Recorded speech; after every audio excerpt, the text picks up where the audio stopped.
அறிகுறி இதுதான். கட்டாயம் தெரிஞ்சுக்கோங்க. பொதுவாக பலரது வீட்டில் நிதி நெருக்கடியானது அதிகமாகவே இருக்கும். ஒரு சில குடும்பம் செல்வ செழிப்புடன் வாழும். ஆனால் ஒரு சில குடும்பம் வறுமையில் வாடும்.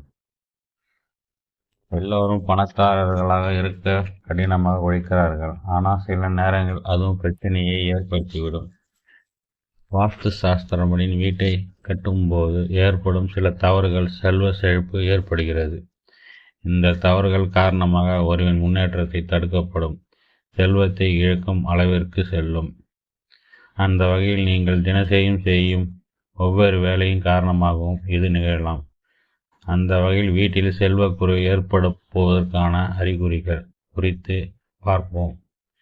கழுவப்படாத எச்சில் பாத்திரங்களை கழுவாமல் அதிக நேரம் வைக்கக்கூடாது. வீட்டில் பெண்கள் விளக்கேற்றாமல் ஆண்கள் விளக்கேற்றக்கூடாது. தலைமுடி தரையில் உலர்வது, ஒற்றைகள் சேருவது, சூரிய மறைவுக்கு பின் வீட்டை சுத்தம் செய்யக்கூடாது. எச்சில் பொருட்கள் பாத்திரங்கள் அங்கங்கே இருக்கக்கூடாது. பெண்கள் தினமும் தலை குளிப்பவர்கள் தவிர மற்றவர்கள் செவ்வாய் வெள்ளி தவிர மற்ற நாளில் தலை குளிப்பது. ஆண்கள் புதன் வெள்ளியை தவிர மற்ற நாளில் தலை குளிப்பது.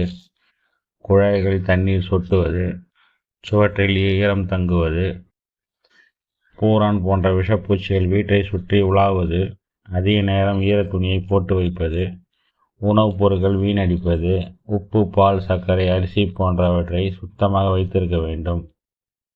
குறைந்தபட்சம் வெளிச்சம் இல்லாமல் மின்சாரம் சேமிப்பதாக வெளிச்சங்களை குறைப்பது, இல்லை இல்லை, வராது, வேண்டாம் வேண்டாம் போன்ற வார்த்தைகளை அதிகம் உச்சரிப்பது, படுக்கையும் பூஜை பொருட்களையும்